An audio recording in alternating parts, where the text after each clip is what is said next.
project started way back early this February, 3 months after Life Aid Armenia was set up after the earthquake disaster.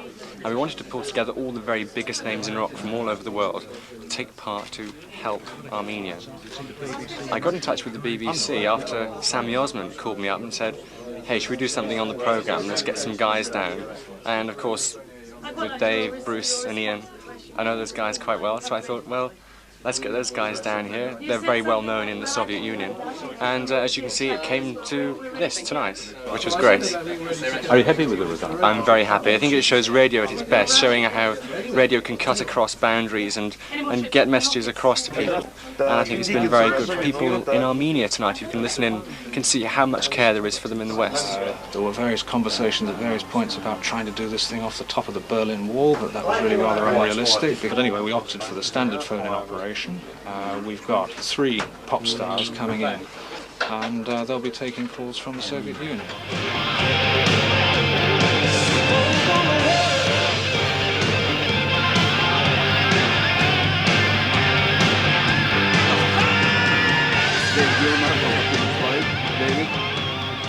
Окей, Дэвид был в России, он говорит немного по-русски. Ian Gillan. Привет. Привет, привет. Ian тоже немного говорит по-русски. Bruce Dickinson, Iron Maiden. I'm not allowed to say that. Hello. Hi. Bonjour. And why have you decided to take part in the project, and why have you chosen Smoke on the Water? Well, first of all, I think everyone is becoming aware that the world is getting a much smaller place now. And I think that music is a very potent force. And we can perhaps reach into areas which it takes a little longer for the politicians and other people to reach. It's a tenuous link, but Smoke on the Water was a song which was born out of disaster and ended with great success, and I hope that we can find some parallel with this effort. Why is Smoke on the Water called Smoke on the Water? Is it because the studio was burning? And yes, this happened in 1971 in Montreux in Switzerland, and in fact the story of Smoke on the Water was the story of the studio burning down and the subsequent making of the album Machine Head by Deep Purple. Well, the question is, folks, to all of you, I think we'll get an answer from each one of you. What do you think about the prospects for rock music in the West, and can we expect anything from rock music in the Soviet Union? We'll start with you, David. Well, rock music's a part of the tradition here. I don't think anything's going to stop it, do you? I mean, I think the most important thing about the breaking down of the barriers at the moment is that rock music has always thrived on the regeneration of the influences that we've had from jazz and blues, orchestral music and folk music, and consequently the coming together, if you like, of the eastern countries as well is going to give a great shot in the arm, to coin a phrase, to rock music. I think it's nice when you tour Eastern European countries. I mean, I've toured in Poland and Hungary and Yugoslavia, not so far in Russia, although we'd love to go. It's very refreshing when you go there and you find that people are so immediately, honestly enthusiastic about things. And it's a nice feeling to go over there, even though you know you're not actually making any money or anything else like that out of it, because at the moment when you tour, if you're a Western band, when you tour in an Eastern Bloc country, you almost inevitably take some huge financial loss or something because of the exchange rates and all the rest of it. But the point is, you do it for the pure sort of, the pure fun of going out there and playing to people who really, really enjoy it, and that's what it's all about. And as for the future of Western rock music, I think as long as people in Eastern Europe and the Soviet Union keep liking decent live rock music, and there's hope for the rest of the planet that Stock Aitken and Waterman is a bunch of 3 people who make music with electronic machines and then try and pretend it's live, that are very popular here at the moment in England.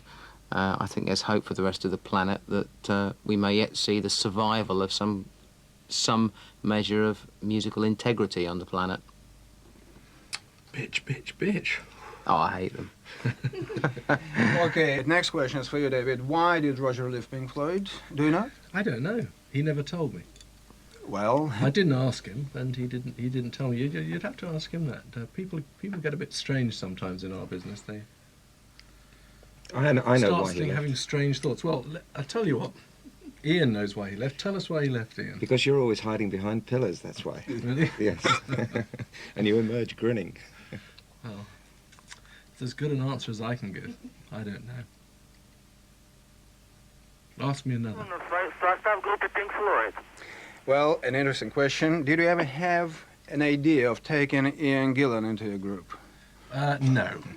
We never really considered it. Now think about it. I can't quite work out the logic, but no, you know, we've seemed to manage just about getting away with singing ourselves without having a proper singer. And it's worked so far, and we can't afford him anyway. What do you think? Will in the future computers replace human beings in rock music? Well, in some in some aspects of music, people are already trying to do that. I mean, there was a band on English television who actually, unfortunately, signed to the same label as myself, who went on and they were presented as, ladies and gentlemen, on stage, this band live, and the guy pressed the button, off went all the sequences, and the only thing that was live was the vocals.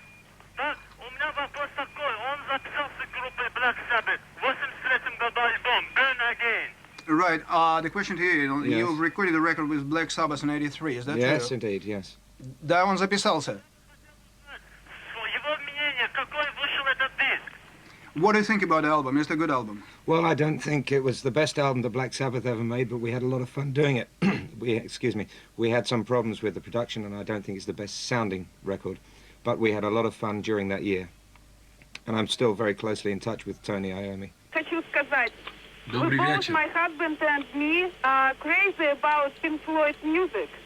Mr. Gilmour, Yes. стали бы вы принимать участие в вашей милосердной акции, если бы не побывали в СССР? David, the question is, would you take part in the project Rock Aid Armenia if you haven't been to the Soviet Union? I suspect I probably would have done anyway, because it's that sort of project which that obviously needs help and assistance from places in the West. I mean, in theory, the Russians you should do most of it yourselves, but I'm very happy to help out in any sort of project like this. I was there in where was it? In Baikonur, which is not near Armenia, but a little bit further to the east, about a month before the earthquake. So it hit home quite hard to me. Я хотел бы спросить у него, какие проблемы волновали его 20 лет назад, и что больше всего волнует его сейчас? Right, Ian, the question is for you. What were your main worries and problems 20 years ago, and what are your main worries and problems now? My main problems 20 years ago were... Truthfully now.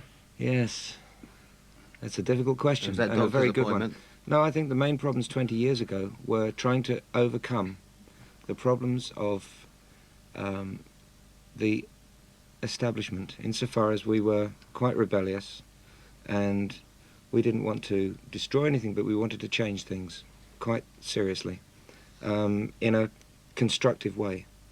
And I think that those problems really don't exist quite so much these days, because I think you're feeling, everyone in the world feels now, I've got to say right at the moment, that there's a fantastic feeling coming from Britain towards everyone in Russia and everyone in the eastern countries.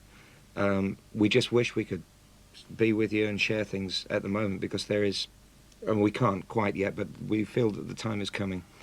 And I think this is a great breakthrough. It's an incredible breakthrough, and there's a spiritual bond, I think, which we're all going to realise fairly soon. The only problem that exists are the ones that Mother Nature wreaks on us at the moment, and they seem to come down on the areas which are least able to deal with it. So hopefully this project is going to bring us closer together.